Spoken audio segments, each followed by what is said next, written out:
Okay. Oh my God, we're back and it's season 2.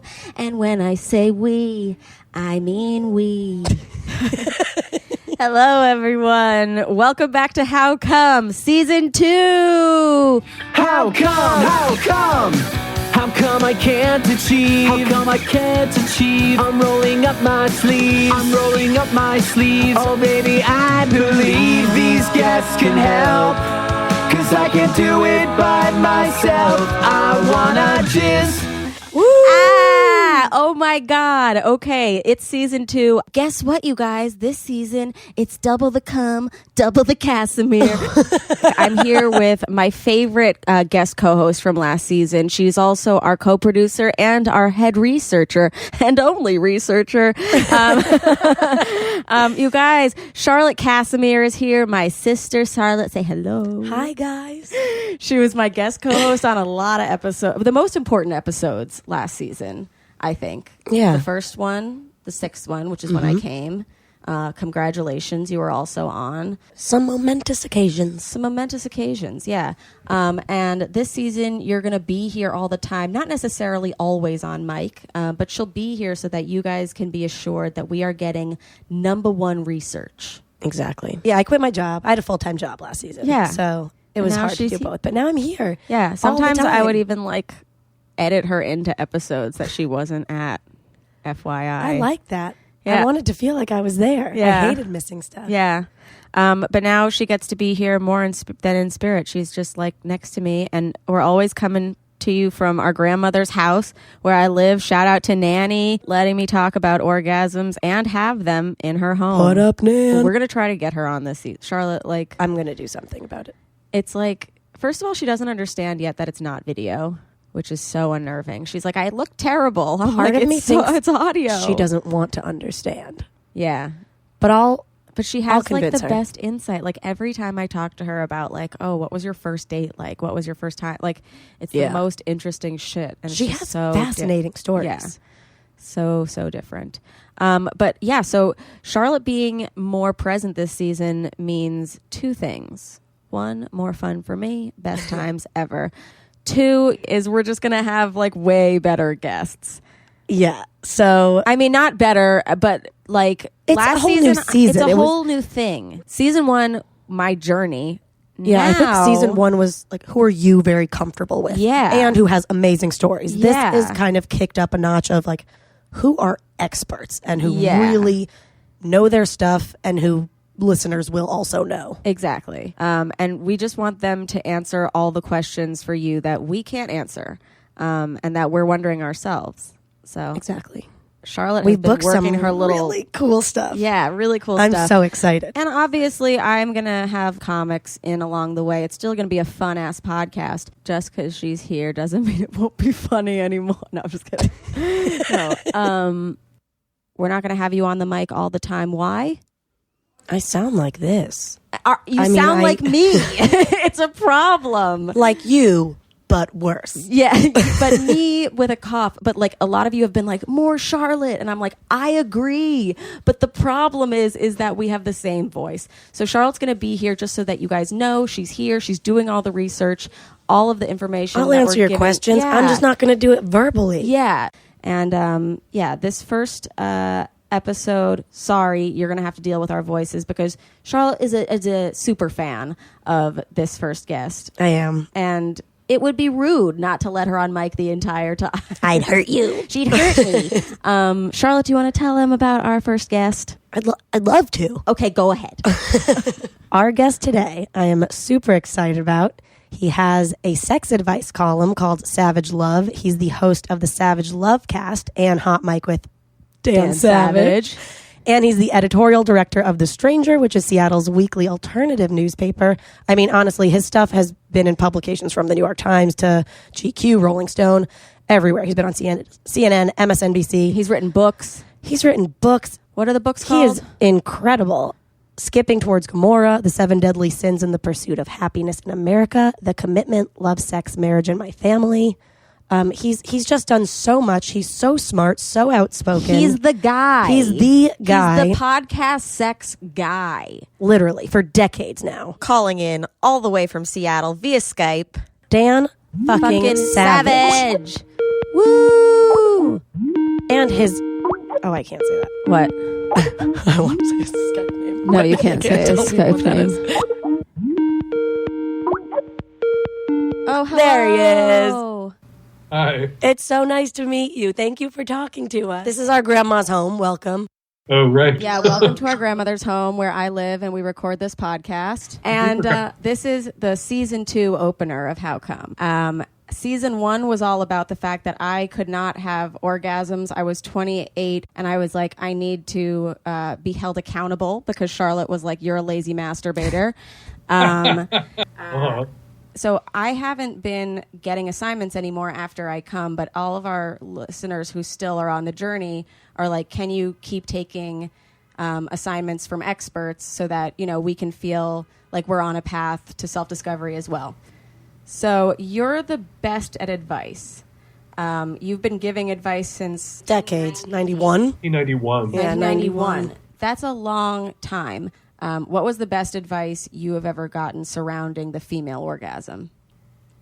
Take the pressure off. That, you know, guys have this advantage. You know when we came. Right. There's evidence everywhere. There are cases where women are hooked up to electrodes and it turns out that they are having orgasms. They're just not perceiving them as orgasms. Physiologically, all of the contractions, everything's going. They're just not tapped into their own experience of pleasure, or they're somehow the neural pathways haven't sort of latched into the pleasure centers of the brain in a way that those grooves haven't been carved.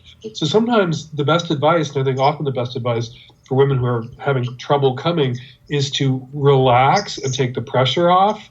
A lot of women find that orgasms come, a lot of women who are anorgasmic in their 20s find that the orgasms come more easily as they get older, as they get into their late 20s and early 30s. So sometimes I think it's just really advantageous to tell someone, keep exploring, keep touching, keep watching different kinds of porn, reading different kinds of erotica, get a fucking vibrator or two, and keep experimenting without the goal of every masturbatory experimental session being orgasm. The goal should be pleasure, and the orgasms, if you're not already having them, and in some cases women are already having them, the orgasms will come.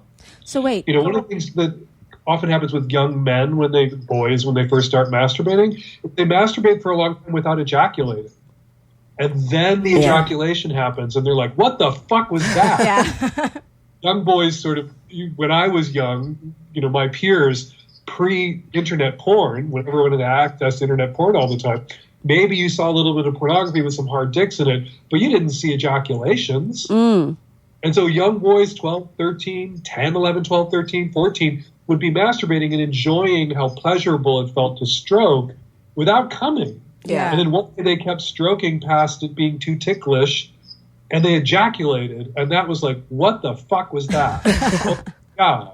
Right? But there was this long period of self-stimulation without any idea of a goal. It felt good. And you kept doing it. And eventually your body, like those pathways, those grooves were carved over time. Like a lot of, I'm sorry, I'm going off like crazy. No. Yeah, No, it totally it's like makes practice sense. makes perfect. Right. Also, Like a lot of women don't masturbate and don't start masturbating until maybe they're in their 20s. They don't feel as entitled to masturbate. They're not encouraged. So much catching up to do. So much catching up. That's wild. I gotta go. Whereas boys are encouraged to. It's culturally expected that we will. It's normative. Boys will start masturbating at 11 and be experts by the time they're 15. If you don't start masturbating as a woman until you're 26, you might not be an expert at it until you're 31. Definitely. Especially, there's the physical component where you need to be biologically there, like forming those neural pathways. And then what we've said is also just be comfortable, too. Yeah, there was a big thing of when little girls are caught masturbating, it's we don't do that. But when little boys are caught masturbating, it's we don't do that in public. Right. So it's normal for one of them and it's abnormal for another one. Like I was even saying, like we weren't even told we could fart for the longest time. I know. let alone touch our vaginas and not be ashamed of it. But there was one quote by Mary Jane Sherfy that you mentioned, and it was, the more orgasms she has, the more orgasms she can have, which was the coolest It was the coolest thing to read for me to hear, because I feel like I've only gotten better at coming this year. Yeah. Well, she says, what is the term? It's like women are the insatiable sex. Yeah. Which is so not how we were raised. It used to be what people believed. You know, the cultural norm now that women are not as interested in sex, not as lustful as men are. That's a reversal of, 500 years ago, people believed the opposite, that men were more naturally chaste, that men were less sex obsessed, and women were the sort of baser, more sexual, more lustful half of the species. In what time period When are we and talking? why? Yeah. Like the 15th, 16th centuries? Because I know Roman and Greek statues, they used to make the penises smaller because a lustful guy, he would have been working out his penis and his penis would have gotten bigger. And so like a guy who used his mind and was more respectful would have a smaller penis. That's what I know. Dan? I mean, I knew that like Eve was always portrayed as just this like pure sex, lust, gross, or with ancient Greek Evil, people, yeah. it was the guys who had relationships and you just used women for sex to like have a baby. Yes. But Yes. anyway, sorry. I want to know, what was it that did the trick for you? How did you start coming? The womanizer. Literally, day dot that I got it. In combination with anything, or was it just the sensations? Just the sensation. And it was, I had been saying for a really long time, I was like, oh, it's like I have a little penis. I wish somebody had a small enough mouth to suck my little penis. And then this gift came to me. Yeah. Via someone else who hadn't ever had orgasms told my friend Will about it, and then he told me. Sounds awesome. Congratulations. Thank you. It was, we like to say congratulations here. But yeah, no, I think that was really interesting about the neural pathways being like, you're practicing to come. Right. Do you remember your first time? Yes. Oh, yeah? Yes. But not my first time stroking myself, but my first time ejaculating. Yeah. I don't know, I was 13 or 14 years old. I was in the tub taking a shower, and I used to spend a great deal of time washing my genitals with this kind of thick, green, viscous shampoo that my mother couldn't understand why we went through so much of. And I was just stroking myself, and then stuff started flying out the end of my dick. And I had no idea what that was about, but I knew I liked it. And so I did it 6 or 7 times a day thereafter for years. It's incredible. Yeah, that's where I'm at right now. I was just going to say, it's like now for you and for a lot of girls, I know we're just starting that like boy phase now. Yeah, like, but it shouldn't be called a boy phase. It's not a boy phase. Yeah. A young phase. Whatever it is. Our sexual exploration phase. Excitement. Constant excitement. Do you know how many hours it takes for me to edit these podcasts? Because I'm just thinking about sex and... Yeah, it shouldn't be like saying you're like a teenage boy. We're like teenage girls. Right, exactly. 100%. But what I thought was also interesting that you've given a lot of advice about, and a lot of your listeners have written in about, like not being able to make their partners come, and how you talk about taking the pressure off not just them, but you're implying that their orgasm is in your own hands. She has to know how to make herself come before anybody else is going to be able to make her come. Yeah. Guys arrive at partnered sex experts on their own orgasms. And what they need, what it feels like, what those plateaus feel like, what the point of orgasmic inevitability feels like. All teenage boys are out there edging themselves and masturbating, and really then they arrive at partnered sex knowing exactly what their dick needs, knowing exactly what their dick, what works for their dick and how it works. And women who aren't encouraged to masturbate will arrive at partnered sex, often with a boy, and look at him and be like, okay, make me come. 100%. And maybe this boy has never actually seen a vagina before. Maybe he's as inexperienced with the opposite sex as she is with her own genitalia. And he's not going to be able to make her come. She's got to show him how to make her come. So she has to know what it takes to make her come. Right. Even being able to say, like, I said the word left for the first time in sex recently. And it was it's not even a big, but it felt like such a big deal that I was able to be like, I know exactly what I like right now. I know where I need you to go. And I'm going to tell you. And I'm going to say one word. Yeah. And then it worked. It was like fireworks. Yeah. It was like solving Minesweeper. It was amazing. And women sometimes fear that if you start giving a man orders during sex, that he's going to feel emasculated, that he's going to feel you're too aggressive, and be turned off. The guy you ordered to move a little bit to the left, was he not grateful for the instructions? Oh my God, we were having the best time. So don't worry. Like, telling somebody what to do, people don't like feeling like they're flying blind. A guy who's invested in your pleasure and wants you to get off wants your help. Yeah. Tell that's him what really to interesting. do. Yeah. Because I would always feel I might be super comfortable talking about sex outside the bedroom, and then it's like suddenly there's a thing once I'm in the moment that I'm not as comfortable speaking up. And a lot of our listeners have said that too. Totally. How would you how do you get over how that do you get barrier? over that? You have to will yourself over it. Just do You have it. to use your words and use your own hands. Yeah. I often tell straight people who are having these kinds of issues to watch some gay pornography. And it's amazing what you'll see when you watch two guys fucking. You'll see a lot of talking because what's going to happen isn't necessarily obvious or assumed. But you'll also see the guy getting fucked, the bottom, stroking his own cock. And when they come together, it's because they timed masturbation with penetration. Not because penetration all by itself is magic and makes everybody come. Right. You said your clit, you feel like you have a small penis. You do have a small penis. 100%. That's what a clit is. Yeah. And a penis is a giant clit. And you can stroke yourself and touch yourself during partnered sex. A lot of people have it in their heads that you shouldn't touch yourself during partnered sex. Or if your partner touches themselves while they're having sex with you, It's like, you're what are not you doing doing enough, wrong? or you're not turning them on. Yeah. And actually, it's just part of the experience, the pleasure of the experience. Self-touch can be a part of it. And if Yeah. self-touch is what it takes to get you there, do it. For some reason, it feels like it's bad for a girl to masturbate during because it's like, I don't need you. But it's actually, It's not even masturbating though. it's not like no, it's like having sex with showing sex. It's and that showing, sex. yeah, and Uh-huh. showing the other person what to do instead of saying something.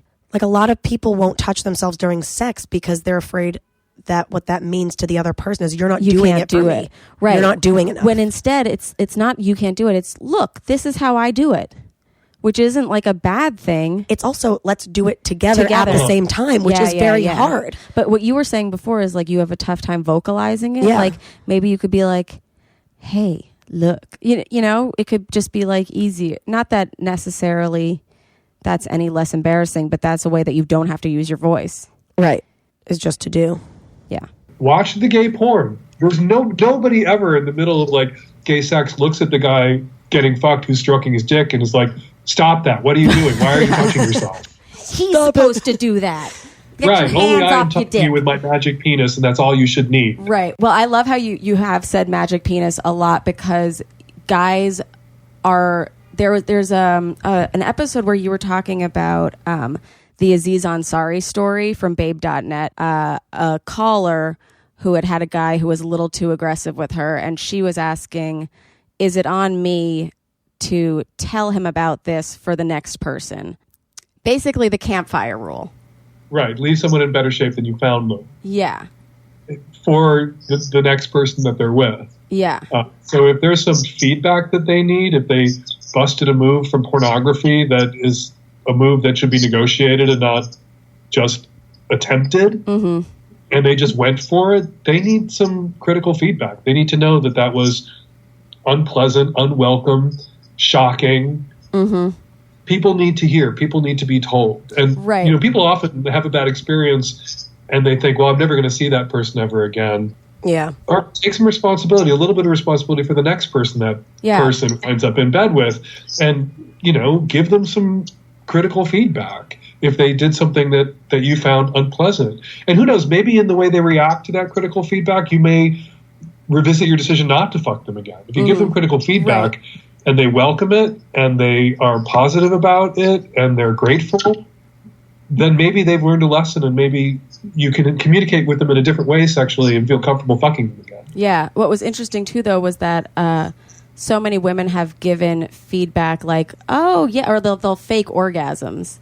And that kind of feedback leaves the guy thinking, oh, he has this magic penis. Yeah. And then the one woman who can't orgasm from that or is honest about the fact that she didn't orgasm about that magic penis gets kind of she feels defective. The flack, or he'll even yell at her being like, what the fuck is wrong with you? Well, everyone else does. Yeah. Every other woman I've been with could come just from penetration. What's wrong with you? Yeah. Is what guys will say, because women will fake it, and 75% of women can't come from just vaginal intercourse alone. They need additional, focused, intense clitoral stimulation, almost always clitoral stimulation, with fingers or vibrators or oral in order to come. But guys will think all women can come from vaginal penetration because all the women they've been with either could, the 25%, or lied to them, the 75%. Yeah. And then the first woman who tells the truth is treated like she's the freak. We had an interesting thing. I took one of our listeners to a sex party, and she was using a motor bunny with this guy, and he had her on it, and he was turning it up and stuff, and it wasn't really working for her. And she was like, yeah, I don't really like it. And he literally started being like... I was so mad at him. What do you mean? Every other woman likes it. Every other woman I've been able to make come on this thing. I was also like, well, not me either. I don't like it. It's like a Sibian. Uh-huh. But yeah, I saw it in real time happening to another person.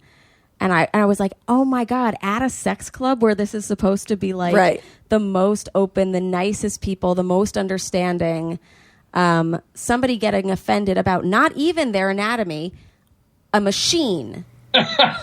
Well, there are assholes everywhere. Yeah. Some of everybody's an asshole. Even some people in sex-positive spaces that you think would know better are assholes. Yeah. But the thing about the Aziz intro that I thought was really interesting was how you were talking about how men are just social. And we talked about this on episode 4 of season 1, if you guys ever want to go back and listen to that.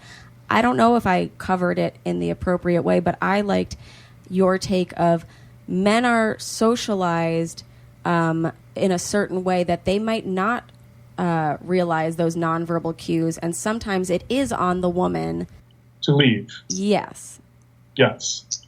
Well, women are socialized to defer to men, and men aren't socialized to be conscious of that dynamic. Yeah. So the man may not realize that the neither yes nor no answer that he got was a no. Right? He may think it's an ask again later or ask for something else. You know, that Gloria Steinem, I think, said that men are afraid women will laugh at them and women are afraid men will kill them. Yep. Yeah. And so women are often sort of playing defense in this way that men aren't conscious of. Mm-hmm. Men aren't conscious of their own, advantage in a situation like that. Just like white people aren't conscious of white privilege, men aren't conscious in an opposite sex encounter of those dynamics. And the man may not be attempting to leverage that maliciously, right? May not even be conscious of it, but it's happening. So we have to socialize men to be aware of the ways in which women are socialized, because most men don't want the woman they're with to have a bad experience. Right. Definitely. If she ends up having a bad experience because everybody was misreading cues, not only is she going to leave traumatized, he may, when he finds out, or she hopefully confronts him about it, he may feel genuinely awful because it was not his intention to leverage her socialization against her to get what he wanted. Mm-hmm. He was just asking again, or trying something else to please both himself and her. So, I'm not talking about the malicious assholes and the rapists and the people who don't care. I'm talking about, I think, the majority of guys, like I think Aziz Ansari in that experience, who are just taking another run at it. You're still here. Obviously, some interest. There's not been a no. Mm-hmm. Definitely. And I've asked for a yes, and there's been a maybe or a, can we do this instead for a little bit? And, it was Laura Kipnis in her essay in the New York Review book that I thought was so great. We're asking men to unlearn all the ways in which they've been socialized, we have to also ask women to unlearn Yes. the ways in which they've been socialized. Definitely. Like meet in the middle somehow, because right now we're on two different planes that Yeah. do not intersect at all. Right. Yeah. Don't defer to men. But also, that's going to be poisoned a little bit by women's legitimate fear of male violence. Right. That it's not just women defer to men for shits and giggles. Women defer to men because men can be violent when they don't get their way. Yeah. And women are conscious of that in a way that men themselves are not. Yeah. Particularly who aren't violent. Right. Like men who aren't violent benefit in this weird, perverse way from the advantage that all these violent men give even them, because women are afraid of all men Right. to protect themselves. So a guy who isn't violent, wouldn't be violent, is getting the same deference that a woman has legitimate cause to be afraid of might. But he's not aware of it. So at the same time, we tell men, men have to relearn how they're socialized or desocialized, and women have to, work against the ways they've been socialized. Men still have to be conscious of the way women are socialized and then work against it, and take it into account. Yeah. And invite the no, invite the rejection. Yeah. I mean, I'm just wowed constantly at how solid your advice is all the time. Yeah, how is you that? don't beat around the bush either. It's not like you're just, you're doing whatever you want. No, it's like tough it's very love. good, tough love, and it's so well informed. How did you become that? The trial and error. I've always liked to say that column is as much an education for me as it is for my readers. Yeah. When you write an advice column, you appear to be omniscient. You appear to have all the answers because you only run the questions that you have answers for. And sometimes Yeah. get a question and you don't know the answer and you go find the answer and then you act like you knew the answer all along. Ooh. Finding from the Dan answer, Savage. you now know the answer. You were Right. educated yourself in that process. Yeah. It's why me doing a live show on stage is a little different and more dangerous because I'll get questions that stump me. I've never stumped on the podcast. Totally. I've never stumped in the column because I don't run those questions Right, that I right, don't right. have answers for. But in a live show, someone will ask a question, I'll be like, fuck if I know. Yeah, Totally. definitely. Yeah, once we But were also recording you- an episode, remember you asked me if there's pee in squirting. Yeah. And I was like, oh, God. Yeah. Let's look. I think the answer now is there pee and squirting is maybe so what. Is So who what? cares? There's pee in everything. Yeah. There's pee in guys' jizz, too. There's also apparently pee, I just heard this, in your little eye crusties when you wake up in the morning. There's pee There's pee everywhere. If Everywhere. you live in New York, you inhale pee. That's what you do. Pee in your little eye crusties, but only if somebody peed in your face before you went to bed. If that's what you like. But if that's what you like. I think what you were saying about nonviolent men too is interesting because so many of people's reactions to the Me Too movement kind of showed what kind of person they are. Like if you were a guy that responded to the Me Too movement like, no, we can't talk to women anymore. Like you probably feel a little bit of guilt for something that you've done. Whereas our brother, when it came out, was like, can you believe that guys are this shitty? He literally texted freaked us out. at the same time. Here's the reason why I hate white old guys. I was Yeah. like, As Jason, if we needed not all. another reason. It's like, that's going to be you one day, Jason. So No, it shouldn't be. an old white guy. It's what he's going to be. Oh, yeah. Caitlin Moran had a great essay about how there's no manual for women on how to navigate a world full of shitty men. And it's really terrific. But there was a section in it that I thought was also terrific where she said there's no manual on how to be a good guy. Right. There's no manual for guys. Because guys are supposed to know everything. Guys are supposed to make the first move. Guys are supposed to have mastery and be good at sex. And there's just no manual for how to navigate dating, sex, and relationships for guys either. Definitely. That makes it any simpler for them. I just think in heterosexual sex, women are likely to end up traumatized than men. And so the onus should be on guys to be better. Yeah. It's a lot of pressure on them too, though. I realize they shouldn't have to do everything. They shouldn't be have this idea that they know how to have sex and they're going to be the ones that are going to make us come. Right. It's way more fun to be an independent woman that can come into a sexual relationship that is knowledgeable about yourself to the point that you can make yourself happy and then focus on them too and not feel upset. And make demands. Yeah. And a lot of women believe that if they go in making demands, they're going to scare the guy off. Okay, if it scares the guy off, good fucking riddance. Yeah. It's your right to make demands. But most guys react positively because guys are often flying blind with a new partner. And it creates a lot of anxiety because he doesn't know exactly what he needs to do, doesn't know what might be good for her or pleasure her, and is attempting to pleasure her. And so the more info you can give him, the better. You should embrace that. And any guy who doesn't embrace that is not a guy you want to be in bed with. If he's just taking pleasure and not invested in giving it to, Right. why would you worry about scaring that guy off by Yeah. being too demanding sexually? Yeah, you'd have to have really bad self-esteem. I don't know. Which I have had before. But No. sometimes you just don't want to hurt their feelings. No, but if literally you're talking to a guy and you're like, this would make me feel better. This was a really interesting thing I made. So the guy that I was having sex with was my boyfriend. I've had a boyfriend the entire time I've been running this podcast. And yeah, right? It's fun for him. But he's been supportive. It's been great. But he likes to hold hands like this, where we clasp together and it's finger between finger between finger. I hate doing that with him because my hands are very small and it hurts me. And I've said it to him. I'm like, when you do that, it really, really hurts my hand. And he unconsciously will go to reach for my hand again and do the clasp and stuff. And I'll have to remind him again, that really, really hurts my hand. Like, not that, pinky? not Is that that he's, what you want? I want to do like this, like a handshake, but next to each other, just not finger between finger between finger. And I said, you know what, Ben? This would be an interesting thing that you should spread around the male community.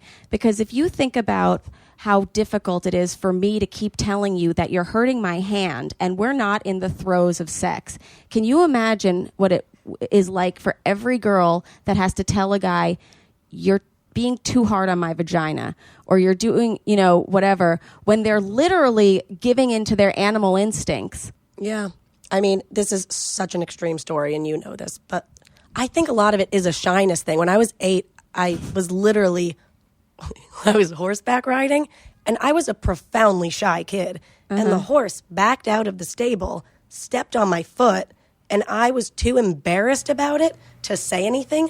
So I let this fucking horse stand on my foot until it got off. Literally. I was 8. I could have just broken my whole foot. Yeah. And How did you not break your foot? oh, I'm tough. Mental toughness.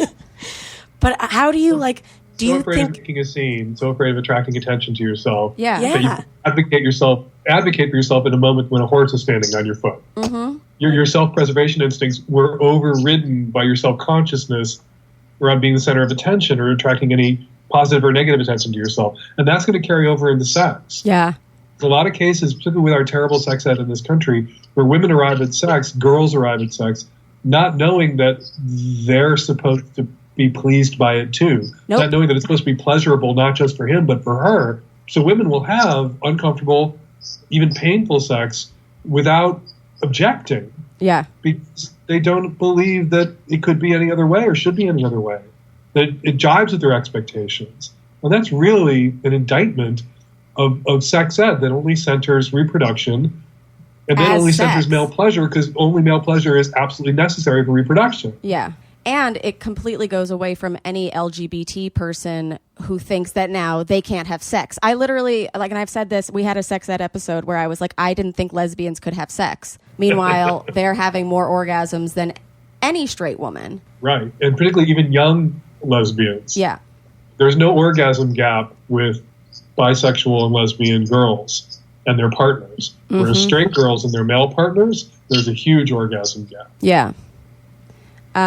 You actually started the Hump. It Gets Better. Oh, I was... No, this right? Didn't you start It Gets Better? Yeah. That's insane. I didn't know that. It was like 2010-ish. It started in September of 2010. Yeah. So... You'd be hard pressed to not know what the It Gets Better project is, but if you don't, It was an online video campaign where we encouraged LGBT adults to sit in front of their computers and make them an upload to YouTube, just a video talking about the bullying that they experienced in middle school or high school and what they did, what they said to their family that brought their family around, the changes that they were able to make in their life as they got a little bit older, so they felt safer or were safer, found people who loved them, and moved away from that period in a lot of the lives of queer people where we maybe suicidal because we feel such despair, because we feel trapped in families that don't accept us, in religious traditions that teach us we're sick or sinful, surrounded by assholes in high school who bully us. And a lot of kids will believe that it will ever be thus. And Yeah. a lot of LGBT adults know that there's a way out because we found our way out. And the video campaign was about adults sharing that, basically illuminating that path for younger queers. When you think about it, a kid who's bullied because of his race or her faith or their class goes home to parents of the same race, same faith, same class, that they can tell what's happening to them, they can open up to, and get advice about how to navigate as a person of color in a racist society, or how to navigate living in America as a Muslim kid, because they lived it. They navigated that. Yeah. They still do. But a queer kid goes home to parents who are straight, almost inevitably. Right. A queer kid goes home to parents who are also bullying them. Yeah, definitely. And so the It's Better Project was about queer adults speaking to queer kids in the way that an African-American parent might speak to an African-American kid. Yeah, like we're your parents that can talk to you. Right. Well, we're not your parents, but we're going to talk to you anyway. But we're people who can show you how much it can get better. Yeah. Which is I think it hadn't been seen before. Definitely. That also brings up, though, I mean, your childhood was super interesting to grow up Irish Catholic, too. And gay. Do you guys know he's gay? Yeah, very gay. Not the straight advice columnist who tells straight people to watch gay porn. I'm the gay advice columnist who tells straight people to watch gay porn. It was an interesting way to grow up. It was a long time ago, though. I'm 54 years old. Right. So although my parents did everything wrong to a large extent before I came out, they were operating with the only information they had available to them at the time. People believed homosexuality was something that a kid could sort of drift into. And to keep your, effeminate gay boy from drifting into homosexuality, you were supposed to nudge them in the opposite direction, make them play baseball, say shitty homophobic things to them, make sure they understood that it was a sad, sick life and they shouldn't want it, to get them to drift over to the straight side of the harbor. But of course, that's not how it works. And all I remembered, I was 15 years old, all I knew was that my parents would tell me that they loved me, and I would think, no, you don't, because I've heard what you've had to say about people like me. And if you knew who I was, you wouldn't love me. Yeah. And it's a real mindfuck to be 13, 14, 15 years old and think every time your mother or father says, I love you, they're lying. Yeah. I did like the story about the priest. Oh, my. Is that true? Yeah. It was right after I told my mother I was gay. We were very, very Catholic. My dad was a Catholic deacon. My mom was a Catholic lay minister. My mother called Father Tom, whose last name I won't give because he's still out there, still a priest. And he came running to the house because my mother said that she was having a crisis. And what my mother said to him was not, Danny's gay. She said, Danny says he's gay. Still hedging her bets. Yeah. And he put his hand on my mother's knee and looked her in the eyes and said, Judy, I'm gay. So cute. I love it so much. It really helped because my mom had been friends with this priest for a long time, and he'd had a really rough road, and he had a drinking problem, and had been in and out of rehab for alcoholism. And what he told her was, this is what's at root for my alcoholism. Like, I could never accept myself. And it's better that Danny lived the way that he wants to live than to live the way I lived. And he was saying all this to my mother, knowing that I was in the seminary. I had thought about being a priest myself. And he was telling her better that I should live as an openly gay man than be a closeted, self-hating priest. Definitely. Yeah. And it helped my mother to accept me, so I'm eternally grateful to Father Tom. He sounds amazing. Thanks, Father Tom. Father Tom, I love you. I didn't want to get too political in this episode, but you are quite a political person. And I have a friend who is a gay man, and I had to spend an hour and a half on the phone with him right before the midterms, convincing him to register to vote and convincing him why voting is important. He comes from a Southern family, a religious family, and a Republican family. And every time they talk politics, he seems to think because they tell him it won't affect his life whether he's a Republican, like he votes Republican or not, that they're correct. And it was very difficult for me to explain to him that his parents were voting in a way that goes against their son. They are. The Republican Party is rabidly anti-gay. Trump just canceled research for a cure for HIV. Really? They disbanded their that. entire Rabidly. science academy. It's insane. They're still pushing rabidly anti-queer, anti-trans, anti-gay policies. If anything, it's gotten worse over the last 40 years. Yeah. The Republican platform in 2016 was the most homophobic Republican platform ever. More homophobic Republican platforms at the height of the AIDS epidemic in 1988, 1992, which is saying something. So there's real anti-gay hysteria tied to the AIDS epidemic. And the Republican Party is more homophobic in 2016 in a country with marriage equality than it was in 1988. More anti-women, anything that is not exactly who that politician is, they're not advocating for your rights. So it is our responsibility to vote for our rights. And if your parents are telling you that it doesn't matter, it does.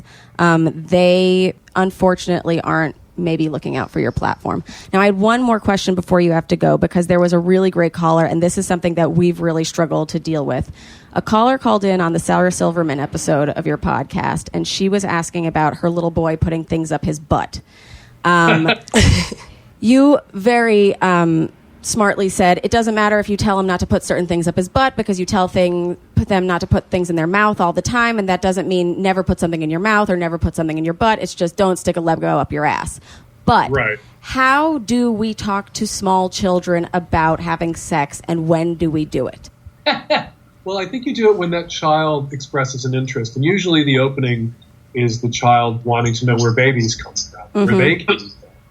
And that allows you to talk about sex. It's important to also talk not just about the reproductive reasons that people have sex. People have sex to make a baby, but people have sex for intimacy. People have sex for pleasure. And in an age-appropriate way, you have to roll that part of it out, too. Pleasure is the reason people have sex most of the time. People have a lot of sex and at most a few children. And so what is sex for? Well, human beings don't go into heat.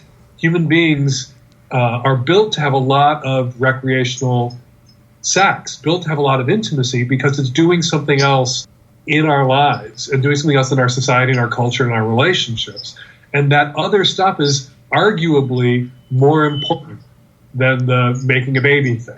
Because if making a baby was the whole point, we would go into heat like cats, and we would have sex just then when conception was most likely, and then never ever another time. Yeah.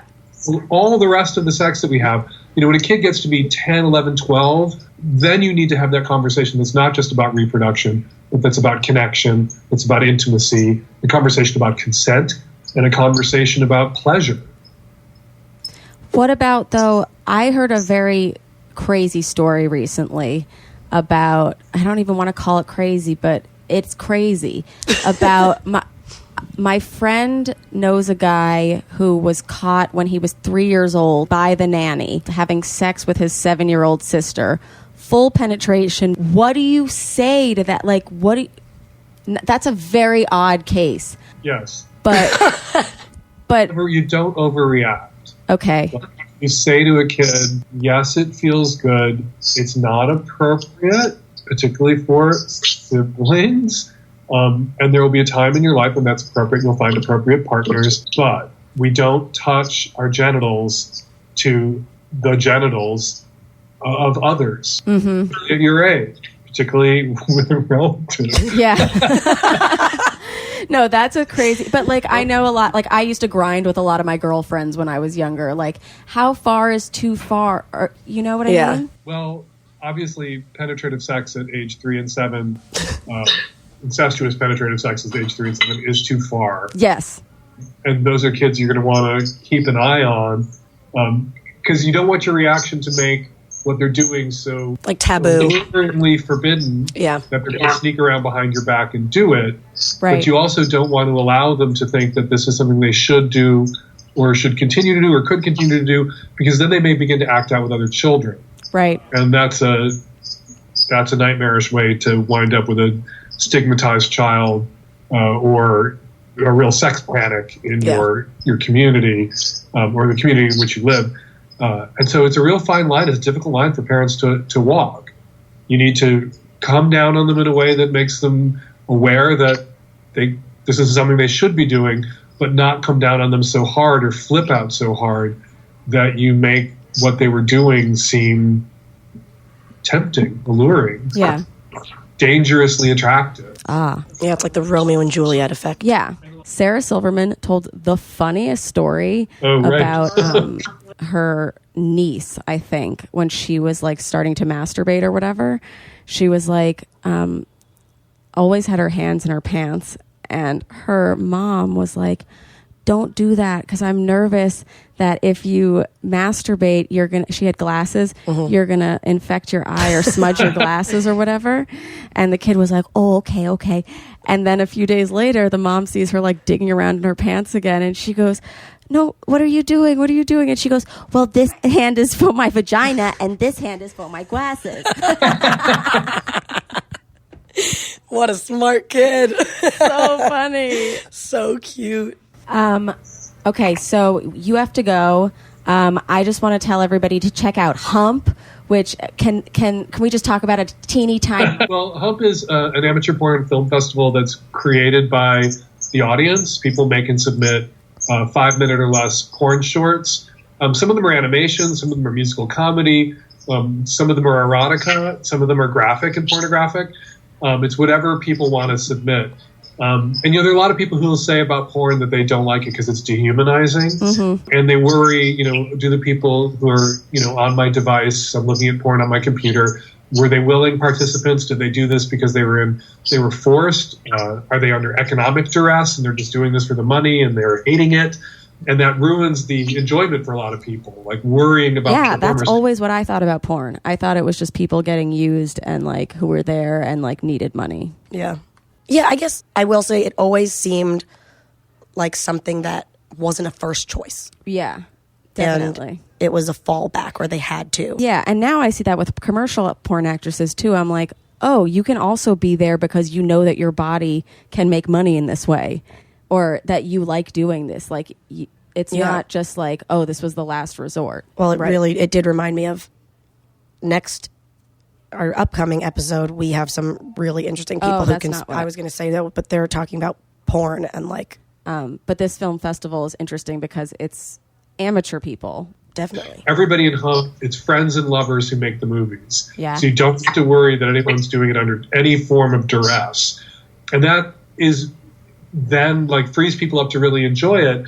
And we like to say that Hump is very humanizing porn because people make the stuff that interests them and they're sharing with the viewer their thing, their big turn on, what they really enjoy, their fantasy or their go-to sex partner or sex acts. And it's very joyful. Yeah. And we had a woman who approached me in the theater before the screening to say that she was there under duress, didn't like porn, but her friends talked her into it. And afterwards, she came up to me and like raved about how much she loved Hump, loved the films that she saw, so awesome. how much she was able to enjoy them because they were clearly all made by people having fun. Yeah. And the next year, 12 months later, she had made and submitted a film and was in Hump. Ooh. So she went from hating pornography, never wanting to see pornography, to literally being in pornography. It's amazing. It was screened in a movie theater for hundreds, thousands of people in 12 months' time. That's amazing. I really love that. You have done such amazing work. Thank you so much for being here. This is the best season 2 kickoff we could have asked for. Will you remind our listeners where they can find you, your podcast, your writing, all of your books? My podcast is at savagelovecast.com. I post a daily Savage Love letter of the day at thestranger.com, at their blog, Slog. And you can find the Hump Film Fest at humpfilmfest.com. Perfect. Dan, we have to ask this at the end of every episode and after every sexual encounter. Did you finish? Well, since I was running my mouth, and I'll never finish running my mouth. That's all we were doing here. I guess I didn't finish because I still have shit to say. Okay, well, we'd love to finish you off another time. So if you ever want to come back and run your mouth, We'll be here. we're here for you. Charlotte, did you finish? I did. Okay, Yeah. great. Did you finish? I did. You guys, thank you for coming. Thank you, Dan. Hey, thanks so much. We'll see you next time on How Come. Goodbye. You can also follow Dan Savage on Instagram at Dan Savage. And if you want to see bonus footage of this episode, we recorded the entire Skype interview. You might have also seen on my Instagram that I was having a full breakdown after this interview. It was with Dan Savage. I thought he didn't like me. I think after this recording we know that it was pretty okay. But if you want to see the full uncut thing full of Charlotte's coughing fits, Dan's coughing fits, just a bunch of awkward pauses. We're just disgusting. We were all sick. Go to patreon.com/howcome, and we've got the full uncut video there. I hate the word uncut. It sounds like a penis. Okay, but some people like penises and some people like uncut stuff. That's fair. So go to Patreon and check it out. Go to Patreon. Yeah, go to Patreon. And hey, all of our companions, do you love How Come? We think you do. Some of you have had your first orgasms. Some of you have had other people have orgasms because of this podcast. You know what you could do for us? Like, review, and subscribe on iTunes. 5 stars, please. Nice reviews. Oh, man, that would really make our day. And share it. Do you want other people to have orgasms? Share it. Send it to your mom. Send it to your sister. Send it to your friend. Send it to your boyfriend. Send it to your husband or your wife or whoever you want to be your husband or wife. Send it to your sister. I just said that. We'll do it again. Yeah, if you want extra content, you always know where to go. Patreon.com/howcome. We've got extras. Charlotte and I talk about the episodes sometimes. We put up stuff that needs to be behind a paywall because there's hot goss. If you want to follow us individually, you can follow us on Instagram and Twitter at Remy Casimir and at Sharkastic. The podcast, you know, on Twitter and Instagram is How Come Podcast. You can also follow us on Facebook at facebook.com/HowComePodcast. And yeah, go to that Patreon, even if you don't want to get new content. If you're just like, hey, we'd like Remy to move out of her grandmother's house, send me some money. That would be sick. Yeah, send us some money. She needs to move out. This I is gotta ridiculous. go. They turn on the sink during every recording. It's so annoying. It's enough. Oh, would you like to see me live? Oh, please come see me live. So you don't have to wait till the next time How Come to see me. Go to RemyCasimir.com for all of my stand-up dates and live shows for How Come. That's right. We're going to be doing live podcasts this season. Isn't that sick? Those recordings only going to be available on Patreon.com. So again, Patreon.com/HowCome. All right. Goodbye.